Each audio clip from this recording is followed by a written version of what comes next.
This is really going to be fun. For the first time, North America is hosting the prestigious FIDE World Rapid and Blitz Championships, chess championships, taking place in the heart of New York City's historic Wall Street district, including a special Wall Street gambit uniting the worlds of chess and finance. Joining us now to discuss is FIDE Deputy President Vishy Anand. He is a 5-time world chess champion. Wow. Vishy, welcome. Thanks for joining us here. Thank you. Talk to us about why you're in New York. Talk to us about this tournament. How important is it, and how important is it to have it in America?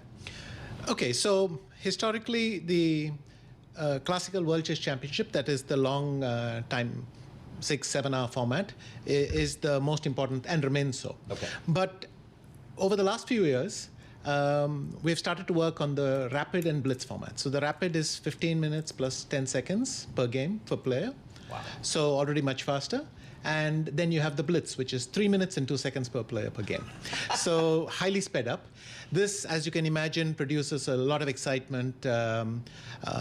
It's very fast-paced, pulsating. You can actually sit there and go, ooh and ah, it's that sort of event. And it's important for us. Second thing is, we had the candidates tournament for the Classical World Championship in Toronto in April this year. And we're very, very excited that we have a second important event in the Americas within 1 year. And, it's part of something we're trying to do. And there's been a lot of excitement, a lot of growth in the US in chess. Right. Famously, I think Queen's Gambit was the thing which kind of triggered it. That was great. Yeah. Now, I got to ask you, as a chess person, did you think that was a good representation of the sport and some of the people in the game? I mean, yes, I have only 1 or 2 quibbles. Okay.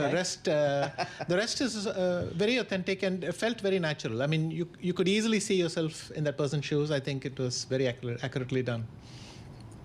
Let's talk, though, about a woman versus a man. And that's not what's actually occurring. There's a women's chess spotlight as well, I understand. So how are we seeing demographics play out in the world of chess right now?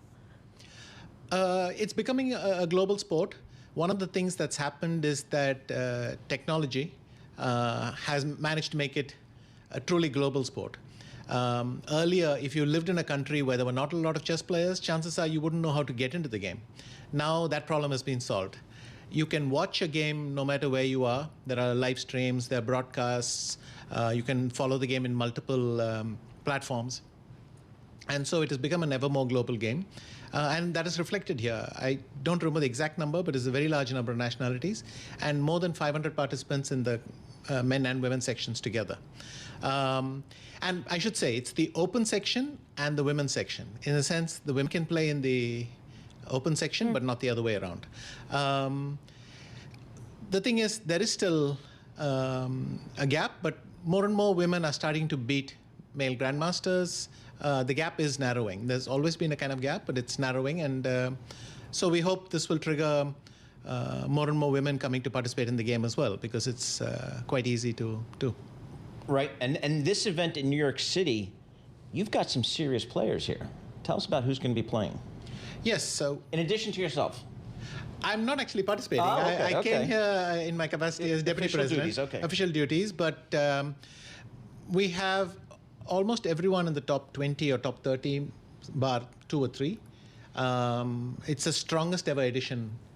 So in all the editions history, this is the one which has the highest average rating, highest average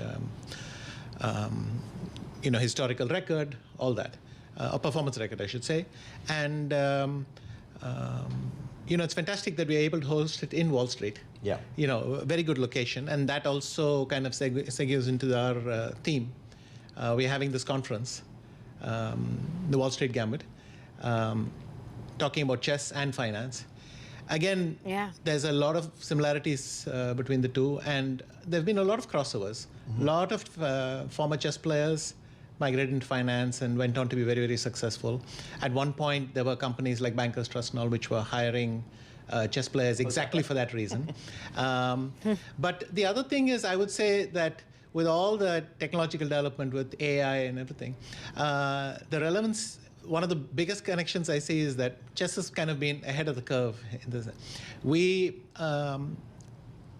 from the finance perspective, I would say chess is slightly to the future of where finance will encounter AI, which is what happens when AI becomes very, very good at what you do.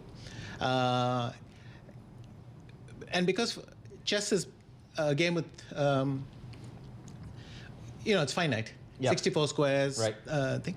It's finite, so the computers were able to solve it, not solve it, but get better at humans much faster. Mm-hmm. And as a result, learning how to interpret that information has become a key skill for us. Now, finance is, of course, much, much more complex and may not be reduced like this. But again, as computers get better and better at different areas, our experience might be relevant there. I'm interested, Vishy, as many would say, and we've had on the program before, Paul and I, talking to Jenny Just about how you educate people around poker playing, and women in particular, and understanding risk and probability and ultimately reading people. With poker and professional poker comes money. And interestingly, with Wall Street comes money. What are the sort of prizes you're having to offer within the world of chess to bring about more and more people who are at this intersection of Wall Street and chess and wanting to be able to sort of tempt those that might be a little bit more financially motivated? Yes, prize funds in chess have been growing. Clearly, as the popularity of the sport grows and our broadcast audiences are larger than ever before, so the money is increasing. There's a record prize fund for these World Championships, more than $1 million. But, we have to keep expanding and getting more. That's clear. So this is part of our, it's a very important event for us because we get an incredible number of spectators. It's our second most watched event after the World Championships. And that's why it's so important as we connect with more and more people and hopefully attract more sponsors to the game. And the Wall Street Gambit, that has some Wall Street players going to be playing in this, right? Like, who's playing? That's right. Well, there are famous people in the world of finance, people like Ken Rogoff, Boaz Weinstein, and all, who are all former chess players and quite serious chess players. And so we're trying to play in that connection. All right, how do people watch this? Is there a stream somewhere, or? There will be a stream, but you can also attend the conference. Okay, and that's being held where? Downtown? Yes, in. I don't have the. Okay, I'll find it. I'll get it before we're done. It's basically at the venue. All right, and you can check out the stream as well. All right, excellent, really interesting stuff. Vishy Anand joins us. He's a 5-time world champion and FIDE deputy president joining us here in studio. They've got their chess event going to be down here in Lower Manhattan over the next several days, so that's a good thing.